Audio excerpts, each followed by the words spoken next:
pido que me perdones por pedirte que me permitas abrir un paréntesis. Espero que no me lo pongas en la lista negra. ¿Me permites abrir un paréntesis? Porque tengo en la línea a alguien que nos pueda aportar mucho en el caso de Cabeza de Vaca. No te me vayas, Ricardo. Es más, quédate para que lo comentemos. Claro. Por favor, Ricardo. Es que está en la carretera y le agradezco mucho al senador suplente de la República, consejero de Morena, Alejandro Rojas Díaz Durán, y al César lo que es del César, el personaje político que ha sido más insistente tal vez en el caso de Cabeza de Vaca, y le agradezco mucho que nos permita esta comunicación vía telefónica. Alejandro Rojas Díaz Durán, muchas gracias, buenas tardes. Buenas tardes, Vicente, buenas tardes a todo tu auditorio, muchas gracias por tus comentarios. Es una obligación y un deber cívico ayudarle al presidente Andrés Manuel López Obrador a extirpar el cáncer de la corrupción en el régimen político mexicano, y el caso de este gobernador de Tamaulipas del PAN, Cabeza de Vaca, es un caso que va a quedar para la historia. Es un antes y un después, porque él es cabeza de un cártel delincuencial que construyó en Tamaulipas. Por eso la importancia del asunto de Cabeza de Vaca es precisamente, y lo debo explicar a tu auditorio, fíjate que Cabeza de Vaca representa ese personaje de la clase política que emergió después de que en México se impuso el neoliberalismo, en donde desmantelaron prácticamente a las instituciones del Estado mexicano y luego regionalizaron el poder político, y ante la ausencia del Estado de Derecho y ante el poderío de los factores fácticos, pues lograron encumbrar a personajes de esta calaña, que era un delincuente político y ahora eligió un cártel en Tamaulipas, pero es consecuencia del desmantelamiento institucional de los poderes públicos y de las instituciones de la República. Por eso el caso de Cabeza de Vaca representa un caso de estudio, porque es va a ser analizado en los años siguientes cómo fue utilizado el poder político en una región muy importante de México, en donde cruza prácticamente el 70% de todo el comercio entre México y Estados Unidos, una región fronteriza fundamental, con riqueza petrolera, con riqueza ganadera, con riqueza cañera, etcétera, etcétera, una riqueza extraordinaria, y cómo los poderes fácticos se apoderan tanto del territorio como de los poderes públicos. En este caso, el Poder Judicial, por ejemplo, está en manos de su notario. El presidente del Tribunal de Justicia del Estado de Tamaulipas es el notario de Cabeza de Vaca. Y luego el Congreso local, ahí prácticamente están una gavilla, de los cuales muchos diputados forman parte del cártel. Uno de ellos, que era el presidente del Congreso hasta hace poco, era el subsecretario de Finanzas, o más bien de Filtranzas, que operaban precisamente el cobro de cuotas ahí a todo el tema carretero. Fíjate que este caso está involucrado lo más alto de la clase política del PAN.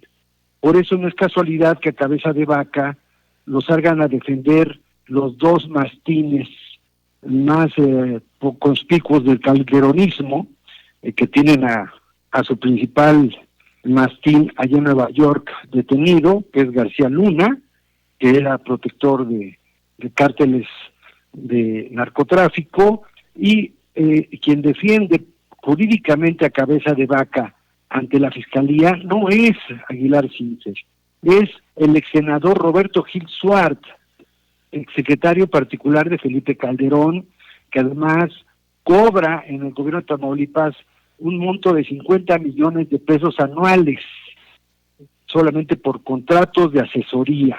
Y el defensor jurídico vocero político es Javier Lozano, otro calderonista que tiene que ver en la declaración de Shenli Gigón, que recordaremos todos que le encontraron cientos de millones de dólares en efectivo en una casa en las lomas de Chapultepec, en la Ciudad de México, en donde Javier Lozano lo amedrentó diciéndole copelas o cuello, porque él confesó ante la DEA y ante la Procuraduría de aquel entonces que parte de ese dinero era producto del contrabando y del huachicol, donde estaba involucrado los hermanos Vibriesca, los hijos de Marta Sagún, y del expresidente Vicente Fox, que no es casualidad que haya sido el primero que salió a defenderlo al principio, cuando fue desaforado, o se iba a desaforar Cabeza de Vaca, porque a él le encontraron fuera del rancho de Fox una toma clandestina de huachicol, y los hermanitos Vibriesca se llevaron el huachicol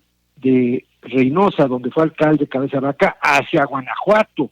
Por eso está incendiado Guanajuato. El cártel del huachicol del PAN está en Puebla, de donde es Javier Lozano, en Guanajuato, que son los hermanitos Vibriesca, junto con Cabeza de Vaca, y evidentemente pasa por Reynosa y por Tamaulipas. Es un triángulo muy interesante porque el suegro de Cabeza de Vaca es el prestanombres de González Calderoni. Recordaremos que González Calderoni terminó siendo testigo protegido, fue un muy importante funcionario de muy alto nivel que supuestamente combatía a los cárteles del narcotráfico y terminó trabajando para ellos.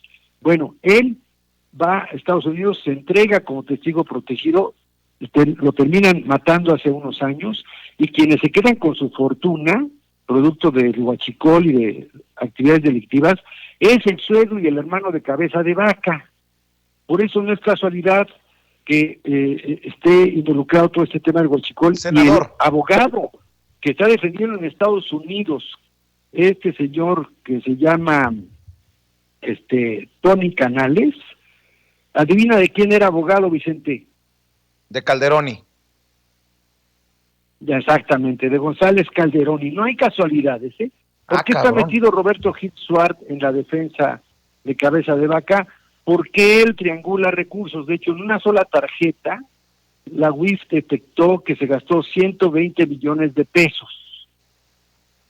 Roberto Gil Suart. Por eso tiene ahorita congeladas unas cuentas, y él también tiene que se tienen que girar órdenes de aprehensión contra Javier Lozano y contra Roberto Gil Suart, porque forman parte de esta trama delictiva junto con su hermano de Cabeza de Vaca, que es senador, que por cierto la Cámara de Senadores tiene que desaforarlo porque forma parte de la delincuencia organizada de su hermano Cabeza de Vaca. Y yo ahí subí, y te ruego que ojalá el auditorio lo pueda ver, el ranchazo que tienen de los 13 ranchos que ya tengo contabilizados con un valor de aproximado de 2.500 millones de pesos. Esos ranchos, uno de ellos está en San Miguel Allende, es un viñedo que se llama Tres Raíces. Ahí producen vino, pero además es una propiedad que vale aproximadamente 10 millones de dólares. Ese rancho lo tienen con prestanombre. A ver, senador, perdóname que te interrumpa,